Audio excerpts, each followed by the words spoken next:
Welcome to r/IDontWorkHereLady. We have plenty of stories in store for you. I hope you enjoy. Like and subscribe if you do, and leave a comment with your thoughts or stories down below. Now let's get started. Come on, man. Just tell me where it is. I went to a PetSmart today wearing a heather gray t-shirt with white lettering on the left side of the chest. It says something about axe throwing, nothing pet related. I find a worker, who are easy to spot because they wear royal blue polos that say PetSmart on them, and ask if they have a public restroom. I get pointed in the right direction and head there.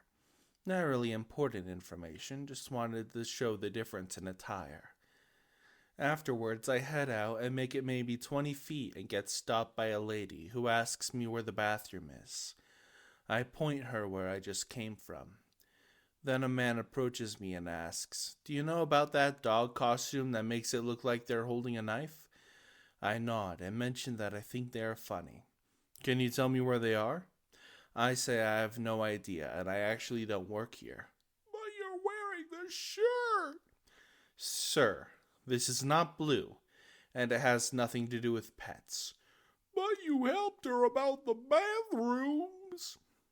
"Bro, I had just come from there." "Come on, man, just tell me where it is. You look like you work here." At this point, I just repeat I don't know where they are, and I go about my business. Of course, I see him in line later, and he just gives me the stink eye. Just an odd interaction that my wife and I had a laugh about. I work here, but not for you. My story has a little twist. I worked for the company that worked for the customer. I drove a truck for a for-hire construction company. We had a very few customers of our own, but were hired by larger companies for their jobs. We did mostly dump truck work, but also pulled some mixed on-site trailers for one company. And this is where my story occurred. I started out by just pulling their trailers, and they would send one of their employees to run the trailer at the job sites. As they got more business, they added more trailers, but not more employees. Soon they had 6 trailers, with 2 employees running around the city trying to keep up with us. They finally asked if we could run the trailers for an extra fee. It was worth our while, so we agreed. Flash forward 3 years, I was running our company crew at night, driving and dispatching our drives to 3 different companies and anywhere from 1 to 6 crews working for these companies. While I got along with most of these crews, a couple of their foremen couldn't grasp the concept that I could only send drivers according to the schedule I was given, and had very little flexibility for changing it if they had problems. I had a few yell at me when I wasn't able to keep machines on a job to wait for them, with the usual threats of getting me fired.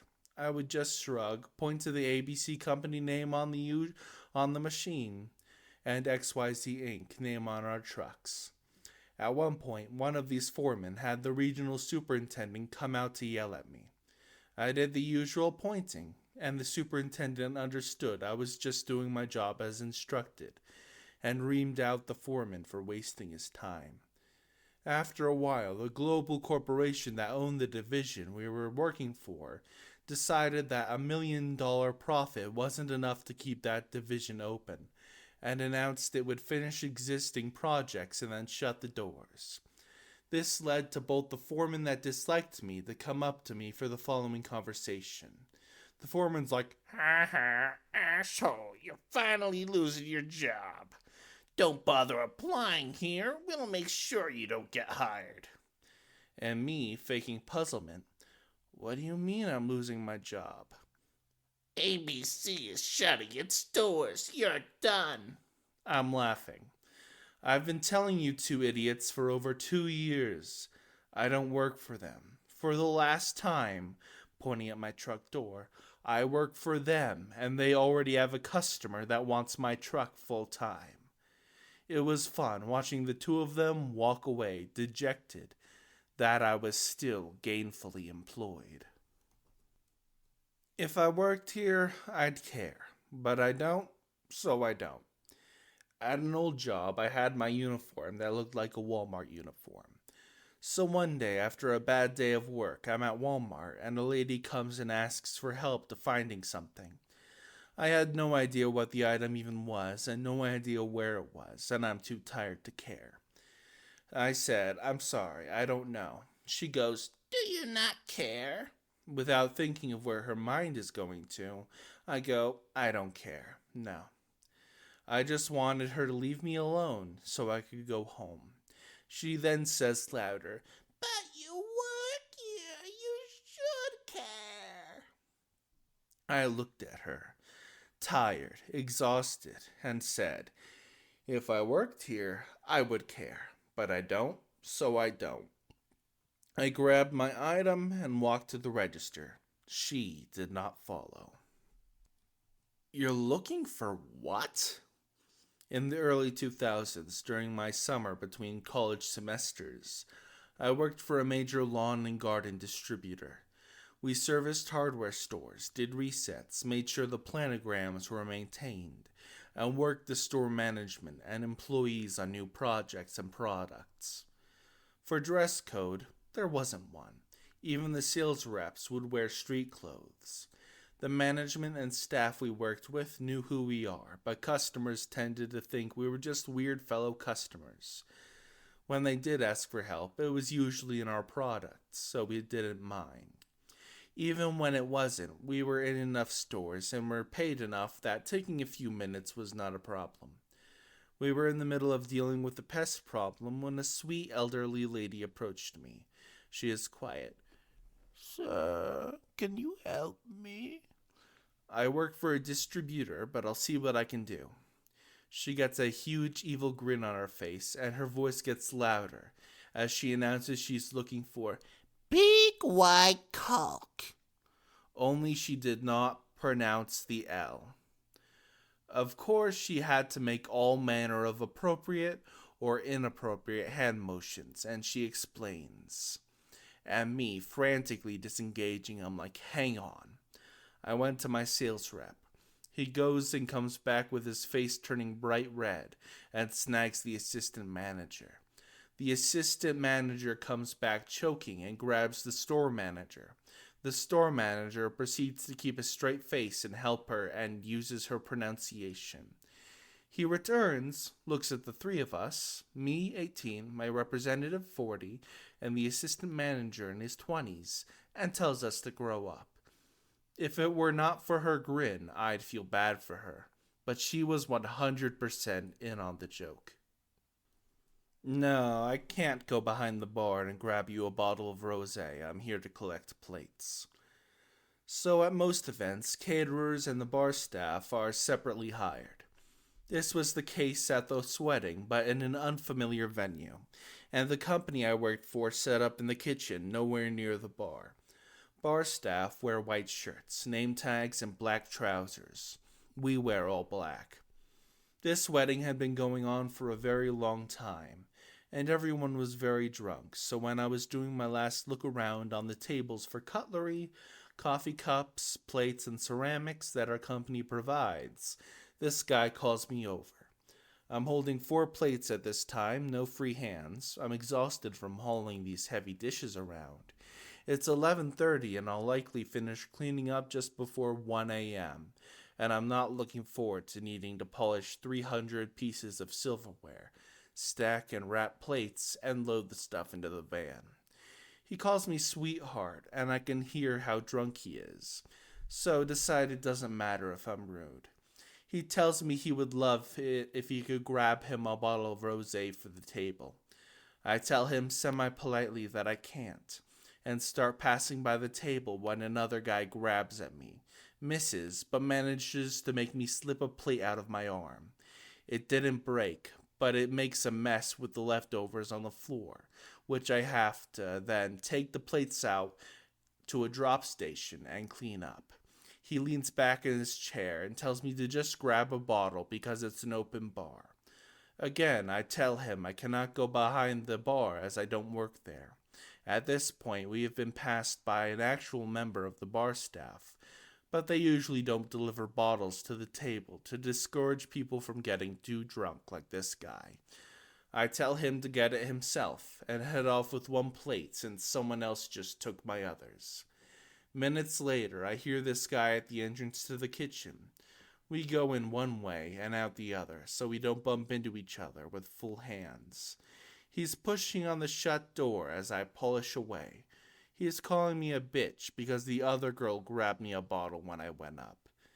Yeah, it's because she's bar staff. Where's the cheese? So this is a funny one because I was technically at my place of work, but I was fully clocked out and out of uniform. We wear clothing and name tags emblazoned with the name of the store, like most hourly employees.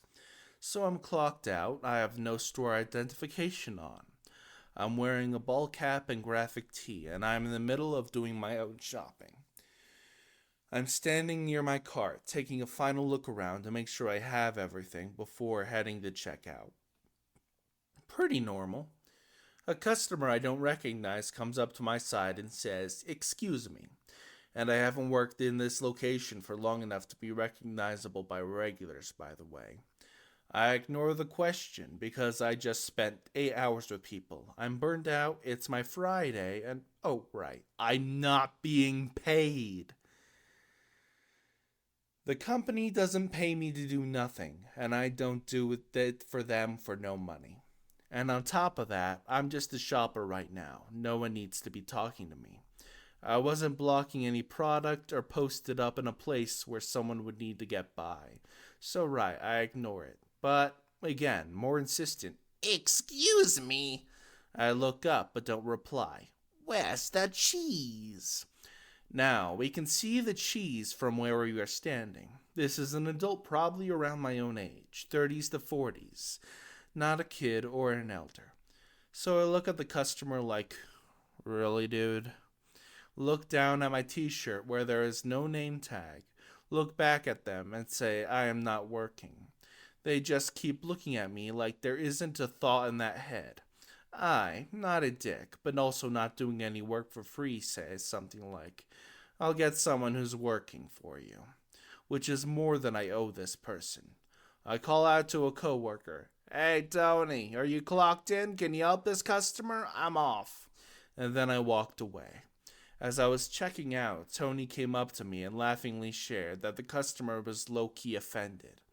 "I just wanted to know where the cheese was." Okay, well, lesson learned. Freaking ask someone whose clothing matches the store you're in. Of course, not a hint of gratitude that I did help them by getting an on-clock worker. A bit more context. This wasn't a lady, as some of you are assuming.